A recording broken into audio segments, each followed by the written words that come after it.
Hello guys, welcome to my YouTube channel. आज हम बात करेंगे श्रावण में नागपंचमी का महत्व क्या होता है। लेकिन आप में से 96% लोग ऐसे हैं जिन्होंने हमारे चैनल को सब्सक्राइब नहीं किया है, तो फटाफट से सब्सक्राइब कर लो और बेल आइकन को ऑल पर सेट कर लो। और इस वीडियो को लाइक और शेयर जरूर करना और एंड तक जरूर देखना, क्योंकि इस वीडियो को एंड में कुछ ऐसी जानकारी दी हुई है जिसे सुनकर आप हैरान रह जाओगे। तो शुरू करते हैं। हिंदू धर्म में नागपंचमी मनाने का पौराणिक कारण। धार्मिक ग्रंथों और पुराणों के अनुसार श्रावण के सोमवार के अलावा भी कई खास दिन होते हैं। ज्योतिष शास्त्र के मुताबिक सावन के महीने की शुरुआत के साथ ही हिंदू धर्म के कई त्योहार की झड़ी लग जाती है, जिसमें से एक है नागपंचमी। ऐसी मान्यता है कि नागपंचमी का त्योहार भगवान शिव को अत्यधिक प्रिय है। इस कारण इसी दिन नागपंचमी का त्योहार मनाया जाता है। वह इसका पौराणिक महत्व क्या है, यह भी बहुत ही कम लोग जानते हैं। तो नागपंचमी से जुड़ी बातों से पहले हम आपको बता दें कि इस बार नागपंचमी का त्योहार 21 अगस्त 2023 को, जिस दिन श्रावण सोमवार का 7वां सोमवार है। 7वां इसलिए कि इस बार 2 श्रावण के महीने हैं। चौथा श्रावण सोमवार 4 जुलाई माह के और 4 सोमवार अगस्त माह के। तो जो नागपंचमी पर आ रहा है वह अगस्त महीने का तीसरा सोमवार है और दोनों श्रावण मिलाकर देखें तो यह 7वां सोमवार है। बहुत अद्भुत संयोग है। अब जानते हैं इससे जुड़ी कुछ खास बातें। भविष्य पुराण के अनुसार सावन महीने के शुक्ल पक्ष और कृष्ण पक्ष में की नागपंचमी को देवताओं को समर्पित है। इसी कारण इसे नागपंचमी कहते हैं। इससे जुड़ी पौराणिक कथा की माने तो सावन महीने के शुक्ल पक्ष की पंचमी को श्री कृष्ण ने वृंदावन में कालिया नाग को हरा कर लोगों को जीवन दान दिया था। उसके बाद उन्होंने नाग के फन पर नृत्य किया था, जिसके बाद से ही उन्हें कन्हैया कहा जाने लगा। ज्योतिष मान्यताओं के मुताबिक कृष्ण पक्ष और शुक्ल पक्ष की नागपंचमी के दिन व्रत भी रखा जाता है। इस दिन संदर्भ में गरुड़ पुराण में उल्लेख मिलता है, जिसके अनुसार इस दिन व्रत रखने वाले के घर के मुख्य द्वार के दोनों ओर गोबर से नागों का चित्र बनाने चाहिए।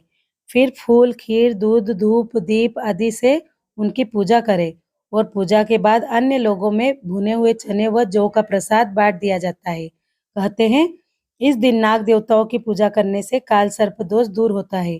नाग पंचमी से जुड़ी एक अन्य पौराणिक कथा भी है, जिसके मुताबिक इसी दिन सृष्टि रचयिता ब्रह्मा जी ने शेष नाग को अलंकृत कर दिया था और उनको संपूर्ण पृथ्वी का भार उठाने का जिम्मा दिया था। कहा जाता है कि इसी दिन के बाद से ही लोगों में नाग देवता की पूजा करने शुरू कर दी थी। तभी से यह परंपरा आज तक चली आ रही है। तो वही कुछ पंडितों का कहना है कि हमारे पूर्वज सर्प के रूप में अवतरित होते हैं। यही कारण है कि इस दिन देश भर में मंदिरों में अनेक स्थानों पर नाग देवताओं की पूजा की जाती है। अब हम बात करेंगे सांपों से जुड़ी भ्रांतियों के बारे में। सांप ना तो दूध पीते हैं और ना ही बिन की धुन पर डांस करते हैं। आपको इससे जुड़ी बात, भ्रांतियां और सच्चाई बताते हैं। पहला, नाग पंचमी पर नागों को दूध पिलाना आस्था का प्रतीक माना जाता है। लेकिन क्या आप जानते हैं कि सांप दूध नहीं पीते?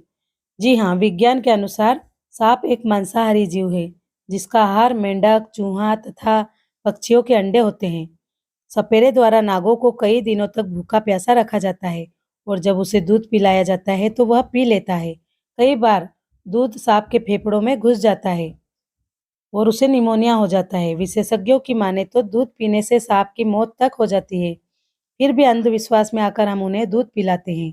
दूसरा, सांप कभी बदला नहीं लेते। हिंदी फिल्मों के अनुसार सांप अपने साथी की मौत का बदला लेते हैं। हालांकि यह सिर्फ अंधविश्वास है। विज्ञान के अनुसार सांप अल्प बुद्धि जीव होते हैं और इन्हें कुछ भी ध्यान नहीं रहता। तीसरा, सांप को बीन की धुन पर सुनाई नहीं देता। कई सपेरे बीन की धुन पर सांप को नचाने का दावा करते हैं, मगर सच तो यह है कि सांप सुन नहीं सकते, क्योंकि उनके कान ही नहीं होते हैं, सिर्फ देख सकता है। सपेरा जब बीन बजाता है तो सांप को धरती में कंपन और आहट का भ्रम होता है और वो चारों तरफ डोलने लगता है। चौथा, सांप इच्छाधारी नहीं होते। विशेषज्ञ कहते हैं कि इच्छाधारी नाग केवल कल्पना है, जिसमें बिल्कुल भी सच्चाई नहीं होती। पांचवा, सांप को पकड़ना या प्रदर्शनी लगाना गैर कानूनी होता है। नागपंचमी के दिन शहर से लेकर गांव तक प्रदर्शनी लगाई जाती है, लेकिन यह गैर कानूनी है। वन्य जीव संरक्षण अधिनियम 1972 के तहत सांप शेड्यूल 1 श्रेणी के प्राणी हैं। सांप पकड़ना या मारना, डिब्बे में बंद करना, विष की थैली निकालना, चोट पहुंचाना, प्रदर्शनी लगवाना कानूनी अपराध है। अधिनियम के तहत पहली बार सांपों को पकड़ने पर 3 साल की सजा और 25,000 रुपये जुर्माना का प्रावधान है। वहीं दोबारा सांपों के साथ पकड़े गए तो 7 साल की सजा और 25,000 जुर्माना लग सकता है।